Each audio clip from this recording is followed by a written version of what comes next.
and then I produce the next two. As I turn this over, here's what's going to happen. My middle finger of my left hand is going to kick the bottom card of this triple over to my right. Over to my right, just literally just a fraction of an inch, eighth of an inch or so. And that's going to go in between my pinky and my ring finger. It's going to get caught. I'm going to do this big time exaggerated here so you can see it. This is exaggerated. It's going to get caught right in there. This is almost like a deliberate side steal type of move. At that point, you're going to pull away, and that card is just, all it's being held by is your middle finger and in between your pinky and ring finger. I'm going to show this from underneath here so you can really get a good view. This gets pushed over and caught. This just happens in a fraction of a second. And now from above, I pinch the two aces, what they think are two aces, and my right hand is going to carry that card away and squeeze it back, almost in tenkai. I don't even really put it into tenkai, I just squeeze it back into my hand so that I can cleanly show a hand that's pointing. In reality, the card is held here, right in this situation. I'm going to point, and now I'm going to produce this card. Very easy to do. From this position, all you're doing is reaching in with your forefinger and middle finger, grabbing it and extending. I point, and I'm going to time it so that the same moment that I pull this card out, I simply spread the top ace over, showing that other one. So it's like right at that moment, bam, you're going to produce two face-down cards. This one, I like to make a sound. I like to snap it out usually. The next one I pull over, I flip around, and I like to spin. I think it has a nice little fluid just motion where you just produce the two last ones. The spinning is a knack. This is taught in Stealing Pips in great detail. I'm going to give you a quick overview on it, but all that's happening here, your forefinger is going to push the card slightly clockwise, and then it's going to retract and pull it counterclockwise.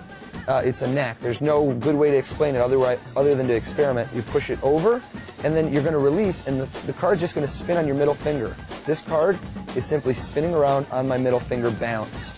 The momentum to do it is by pushing it slightly clockwise and then reversing that motion and letting go. Sometimes you get a really good spin if it's just balanced right on your finger. At first you'll probably get this where it doesn't really move, you can't get it to spin. Afterwards it'll fall, and after you practice a little more, it'll start to spin nicely on your finger. Boom. And then I like to spread these out, and I sometimes bring them up and show the four aces. Now, you could do this exact same routine, and you could cut out the color change. Now, the psychology of the color change for me is I'm producing an ace. Boom, we have an ace. I'm splitting it. There's two aces. Now, if you just want to produce the four aces, you would skip the color change.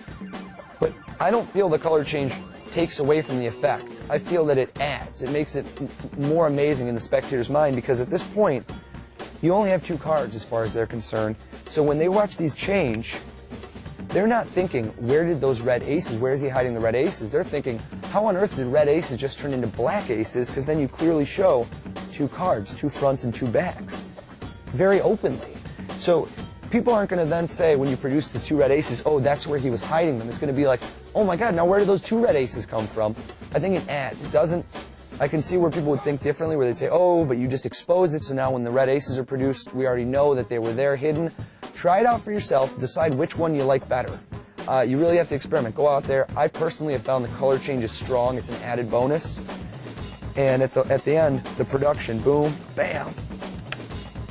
And this is just eye candy. This is a very strong way to produce four aces, and it's usually a great lead-in. And this is when I tend to perform it, is when somebody goes, oh, I bet nobody plays cards with you. And that's when I casually cull the aces to the top. So I would cull these aces to the top. This is exactly how I set up in real-world situations. And as they're saying, I go, I mean, why wouldn't you play with me? And I turn these over, and I'm going to perform a KM move under the top two cards, which is simply picking up the top two, and then I'm going to turn my hand down to cover, and my fingers are going to peel the second card that's in my hand over. They're going to peel it, kind of like this. They grab, my fingers grab, and they peel it on, and I drop the other card on top. This is really well covered from the side. If you just turn your hand slightly, you just easily turn it over. This is an exposed view. So I flip it over, and then I'll catch a break under the top four. I'll casually cut. If I want, I'll get a shuffle. And I say, well, you know what? They do trust me. And you know why? Because I let them shuffle the deck. And I'll riffle up the back, catch a break under the top four, say, sir, are you a good shuffler? And he looks at you and says, yeah. I go, let me watch you shuffle. And I gambler cop the cards. So the positioning on that is I'm simply taking the cards away and handing him the deck. Then I put my hands casually at my side. I just relax. Gambler cop is held in a deep grip where the right outer edge is in between your middle and ring finger, and you just hold your hand naturally at your side. It's very well covered from the front, and if you're standing next to other people, I even do this in a few tricks where I'm completely surrounded, because I put the attention on the deck. I go, look at this guy shuffle. Oh, he's good, he's good. And then while he shuffles, I say, okay, give it a cut too. And then I'll bring my hand back over, and that's when I'll pop this card, all of these, into my hand, into the modified tenkai grip. I just let my hands come together for that moment, and I'm done. I like to pull my sleeves up. Now, of course, you can't do this part of the routine surrounded. You could gambler cop cards. This isn't for this routine. And then, boom, you go into starry-eyed surprise. You're all set to do it. You got to give this quite a bit of practice, but like I said, this is much, much easier, much more angle-friendly than the previous version. And there's just some great kickers. It's going to make you look like an extremely good manipulator of cards. Here's another method of getting into starry-eyed surprise if you don't feel comfortable gambler copping yet, or you just don't like the move. You can also do this, like I said, in the middle of a routine. You get the four aces on top, you have the second from the top turned over, and you establish a break under the top four cards.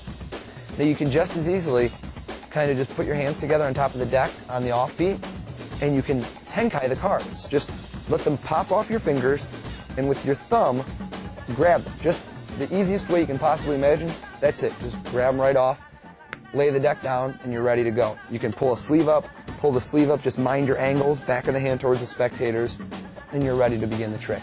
So that's an alternate way of getting into starry-eyed surprise. That's it. Starry-eyed surprise.